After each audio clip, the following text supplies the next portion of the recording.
This is the Kevin Simpson Show, expert insight and analysis from the industry's top investment professionals. If you'd like a deeper understanding of today's markets, this is the show for you. Thank you for tuning into this episode of the Kevin Simpson Show. My guest today is Lenore Hawkins, the Chief Macro Strategist of Tematica Research. And as always, my co-host, Jay Coulter. Lenore, we've seen you on national media like Fox Business. We've seen you all over the internet. I've even seen you on Jay's show many times over the years. You're always in a different part of the world. It's true. Where are you today?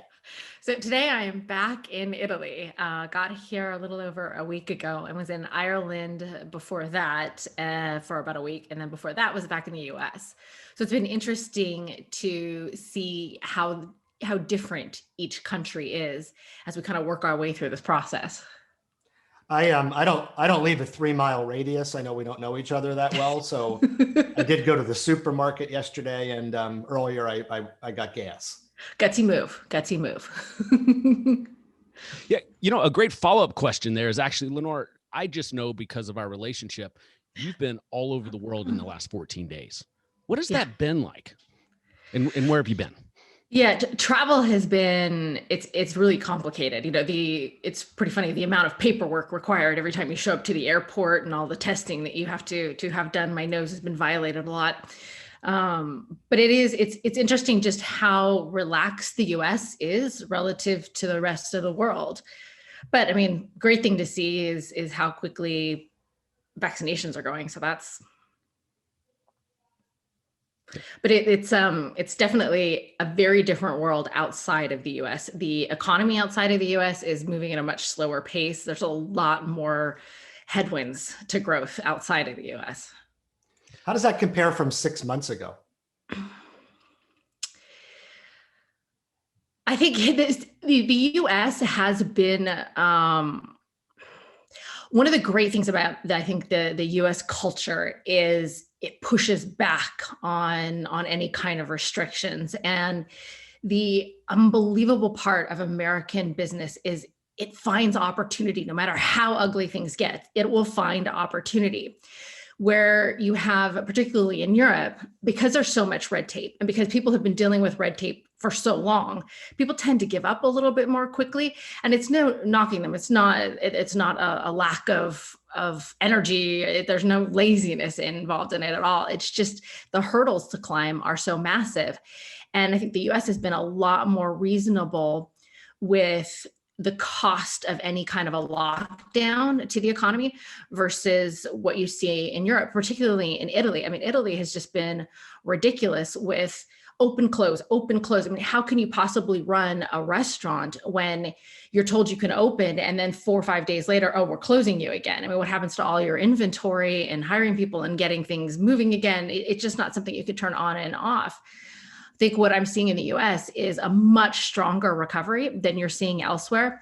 Part of that one is that the US is doing such a fantastic job with rolling out these vaccines. The other part of it, though, is that the US never really did such a tight lockdown. And this has, nothing to do with any kind of we all want people to be safe and healthy. But the US did not have to kick so much going again, whereas you've seen such a slowdown in much of Europe. So Europe is, to get that started again, is taking a bit more. And you also have so much more complexity because of all the different layers of government, right? Within the United States, you just have the federal and then the state, and they actually work pretty well together. In Europe, it's a lot more complicated because you have this integration with monetary policy, which really means an integration kind of with your debt, right? Because those things are very tied. And you have so many layers of government and that's one of the things that we're seeing with rolling out vaccines. It's just everybody's got to talk about it and have an opinion and how do we roll it out and who gets it first? And there's all this discussion. Whereas in the US, there's much more just taking action. And right now, that's what you need. Lenore, is it safe to say that's what's really driven the market back up to new all-time highs as we record this here at the beginning of April? I think there's definitely a lot of optimism, but there's also so much liquidity out there. I mean, we've never seen the government dump so much cash on the economy. And then there is the anticipation that even more is to come. And what are people going to do? It's not like you're going out for dinner. So a lot of that money's gone into the stock market. We're seeing bubbles in asset prices all over the place, from housing to the stock market. I think there's an awful lot of enthusiasm. There's an awful lot of priced to perfection in there. And it seems any kind of bad news means you're going to get government support. So yay. Good news means the economy is getting stronger. So yay. It's kind of a Teflon market. Well, Kevin, as someone who builds portfolios here domestically, what do you think's driven this market to all-time highs? Well, I agree with Lenore. I mean, if we think about the pent-up demand and the enthusiasm for the American consumer, it's going to be something like we've probably not seen since World War II. The idea that we're excited to go to a restaurant or a movie theater is just the tip of the iceberg. I mean, think about baseball games and cruises and travel. It's something that is just so pent up and so massive that it just will force the stock market to continue to go higher. I mean, our whole thesis, Lenore, is that Main Street fuels Wall Street, that the economy and the consumer fuels all of this. And to your point, just watching the expectation of this spending. I mean, even for me, I was joking about the supermarket and the gas station. And yes, I have a little bit of a sheltered life over the past year, but boy, I can't wait to go do some of those things. And I'm certain that the second half of this year, it's going to be meteoric. I think it will be interesting to see this push-pull where it all falls down after, say, 6 months, because there'll be this euphoria coming out. And I expect the stock market to continue this kind of meteoric rise through the spring and the summer. But the back half, like more the end of the third quarter, fourth quarter, be very curious to see once that woohoo, we can get out again kind of fades. Because when I look at the employment numbers, there's a lot of reason for concern. And yes, Friday, we saw an absolute blowout of the jobs number. I mean, that was fantastic to see. But the reality is we've got the economy open about 70+%, and we've only recovered about 62% of the jobs lost. And then if I look at the income, well, we had actually hourly wages went down 0.1%, which is not really consistent with the narrative that this economy is accelerating, inflation is a big concern, and people are having to pay up for jobs. I mean, you even see headlines on what companies are doing to attract talent, and yet the average hourly earnings went down. And if we were to try and get back to, forget all the jobs that we've lost, but also to get back to trend line from where we were, and just to have this whole mess be behind us, we're really looking at needing another like 10 million jobs to get back to where we should be. And what happens when that realization kicks in? So Kevin, what are the implications for people building portfolios today, given that type of outlook, in your opinion? Well, I think the key is expecting that at some point, to Lenore's point, you're going to pay the piper. Getting back to full employment is going to be challenging. And the trajectory is great because when you have unemployment close to 10%, it's exciting when we get it back to 6%, which is what we saw on Friday. So the challenge for us as portfolio managers here domestically is to try to think past the euphoria, past the excitement, the wow moments, and think about, okay, now we're into 2022, 23, 24. Not only do we have to pay for this massive stimulus, which was completely needed, you had to do everything possible to fight a war and to fight a pandemic. But then you have infrastructure one, potentially infrastructure two, and paying for that is easy to talk about because we say, okay, we're going to raise taxes on corporations. So that's easy to do. We're going to raise taxes on capital gains. We're going to raise taxes on the wealthy, but you can only tax so much to be able to pay for all of these things. And you start getting concerned about interest rates. So I think from the perspective of domestic equity portfolios, we're focusing on highest quality, highest caliber companies with tremendous cash tranches to be able to support times if we go through volatile setbacks along the way. So I think just sticking with quality as opposed to what we saw before, which was this incredible reopening trade where you could kind of throw darts at anything and markets would go up. I think you need to be a lot more selective as we move forward, at least into the next 2 or 3 years as we process all of this. Yeah, I think there are really 3 byproducts of everything that's happened the last 18 months for financial advisors to think about, and I'd love to get both your opinions on them. So in order, it's going to be inflation, the rise in the 10-year, and then corporate taxes. And Kevin, you just alluded to all 3 of those. But starting with inflation. So the price of food, gas, education, housing, healthcare is going up.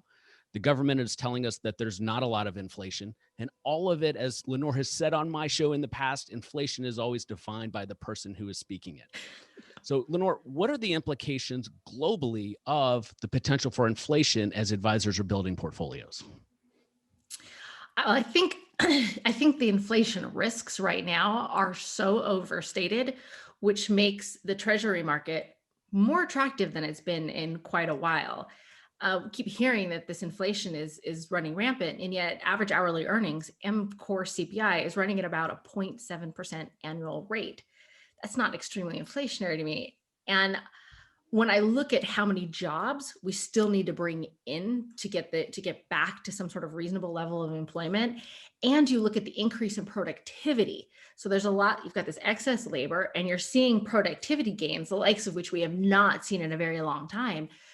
Those together are very disinflationary to me. So when I look at the inflation, like, it's a good time to put a little bit of protection on your portfolio, right? Because we've seen the VIX just crash. And it's a good time to look at some of those treasuries as a source of security. Kevin, what are your thoughts as it relates to inflation looking forward? Well, I want to play off Lenore's comment because it kind of makes you think that the TINA trade is dead, and if not dead, at least potentially heading towards life support. TINA being there is no alternative. So fixed income investors who are forced to buy as a proxy stocks that would pay high dividends, whether that be REITs or telecom or utilities.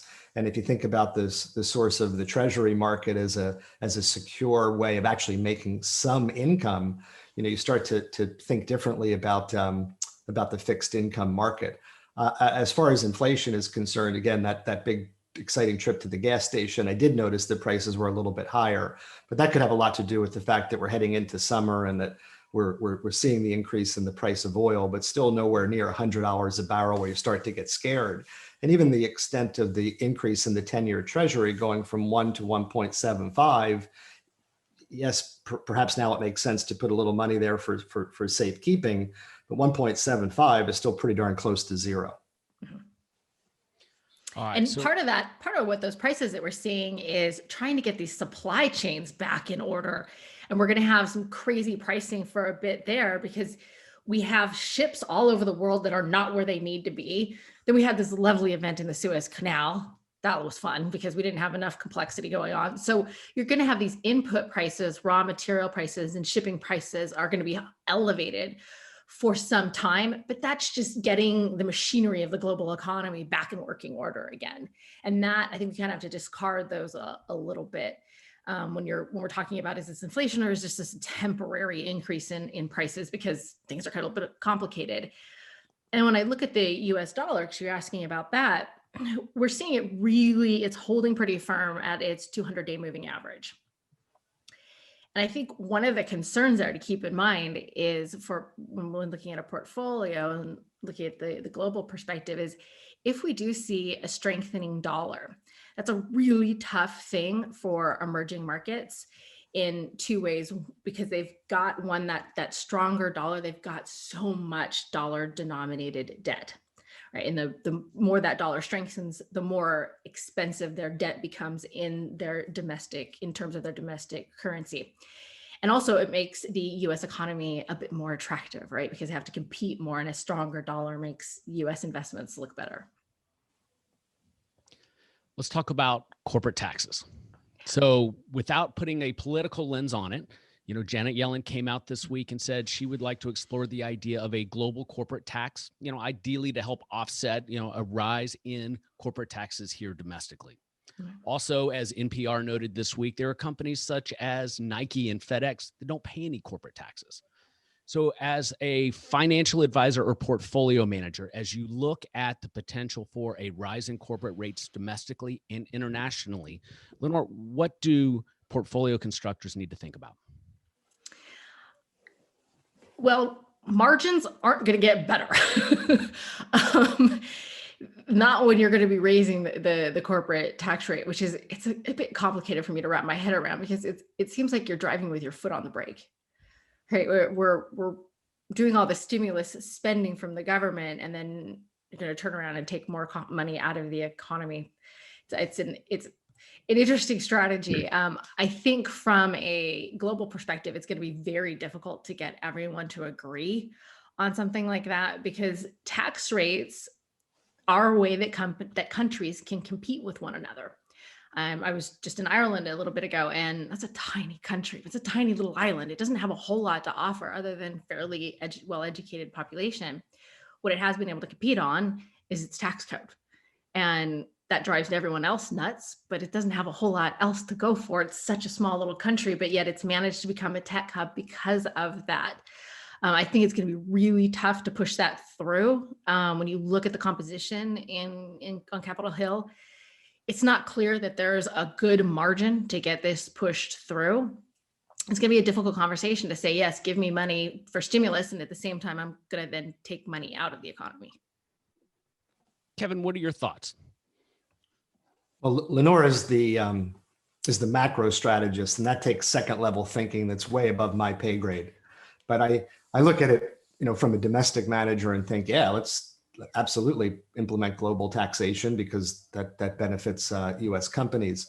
And in theory and on paper, it sounds terrific, but in application and actually, making the collections, passing around the collection plate seems a little bit challenging to me. But I don't know that that's a macroeconomic opinion. That's a little bit more of a layperson response. Awesome. So let's talk about income investing. So Lenore, at Capital Wealth Planning, our focus is on dividend-paying stocks that give us an opportunity to potentially write covered call strategies on it. As that strategy, or the strategies at Capital Wealth Planning have become more popular because the search for yield has been a real challenge, as you know, for a while. Yeah. From a global perspective, where do advisors and portfolio managers find yield today? God, isn't that the tough question? Very hard to find. You've got to look really, really deeply. And I think, though, back to what you're saying, those companies with really strong balance sheets, because I don't think we're going to get out of this situation with the amount of debt, the amount of corporate debt that's been layered on. I think a lot of the money that has been put into the economy that we think is going to get spent, a lot of it has gone to people who are savers already. I don't see the retirees going, woohoo, I'm going to increase my spending a ton, because they've been hit now twice, right? We had the great financial crisis and now this. And even when things start really opening up, there's going to be concern. You're still going to get these headline risks of, are we really good? Is this really going to stick? I think you want to be looking at those companies that have really strong balance sheets and are in areas that we know, no matter what, these areas really need to grow. For example, digital infrastructure, what's allowing us to do what we're doing today. We know that more and more data is going to get created, and we know more and more of our lives and our interactions are going to continue to be in the digital world. That also means that we're going to need cybersecurity, right? Because as more of our lives become digital, that means more opportunity for nefarious characters. I think looking at those areas that we know have strong tailwinds, looking at when you go to the grocery store now, you used to only find milk in the milk section. Now you have to really hunt to find milk, because you've got every other kind, oat milk, almond milk, cashew milk, because there's been this real push towards health and wellness. And I think what we've just gone through this past year has really accelerated that as well. It's gotten people into much more of a health mindset. That's another one that's got a really strong tailwind. So if you look at these big trends that are multi-year to decade kinds of trends, and you look at those companies that have a really solid balance sheet, have a good, maybe ideally some reoccurring revenue, that's always a really nice thing to see. Those are places where you're going to be able to get some yield. Kevin, what are your thoughts as we sit here at the start of the second quarter in 2021? Where can advisors and portfolio managers find some yield today? Well, it's funny because you listen to Lenore talk about the volatility and the VIX tanking. And obviously we pay very close attention to that from the construct of covered call writing. The higher the volatility, the greater our premiums, the greater yield for our investors. And on Friday, it closed at 17.33. So here we are early April, and we're looking at this as a 52-week low in volatility as measured by the VIX on the S&P 500.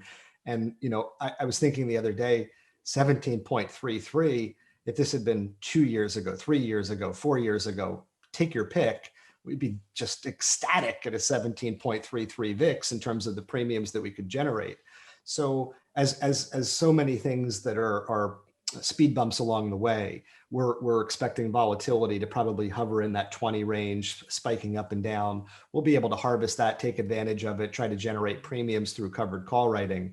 But it's just such a shocking conversation considering where we were 52, maybe 54 weeks ago, thinking about volatility spiking over 80 and then 1733 today. I don't know if it's a testament to just, phenomenal acts by the Federal Reserve. I think in large part it is. American companies as well. Lenore's being able to present from a global perspective the difference in how the US handled it versus other countries. And I think at the end of the day, we're an amazingly great place, and somewhere that I certainly didn't think we would see as quickly as we are. And for that, I'm excited. Yeah. Well, Lenore, our time is up. We really appreciate you coming on the Kevin Simpson Show. To learn more information about capital wealth planning, please visit capitalwealthplanning.com. That is capitalwealthplanning.com. Ireland may be a small country, Jay and Lenore, but it's a wonderfully beautiful place. Phenomenal restaurants, incredible beer, spirits, and a wonderful culture. Hope to have a chance to get back there soon. This show is sponsored by Capital Wealth Planning, providing covered call solutions for financial advisors. To learn more about their SMAs or ETF, visit capitalwealthplanning.com. If you get back to Ireland, you've got to go. So you want the best Irish food. You go to Howth, which is just outside of Dublin. Howth is like a little town kind of north out on a peninsula. You go to the Abbey Tavern and you have their seafood chowder and you just cry. It is the best thing you've ever had. And I don't even like seafood. It's so good. It's so good. And with a Guinness, of course. Well, that's the seafood, being an island, you think of Irish cuisine as being so bland, but how could it be, to your point? I will go there and I won't forget that. It is good. Yeah. When you get a chance to go, drop me a line and cause I'm there. All my family's there. I know that place pretty well. I can give you some ideas of great places to visit. I will. Again, I've got to get to a 4-mile radius before I can get out of the country, but that's one step at a time. Baby step. Crawl, walk, run, right? Exactly.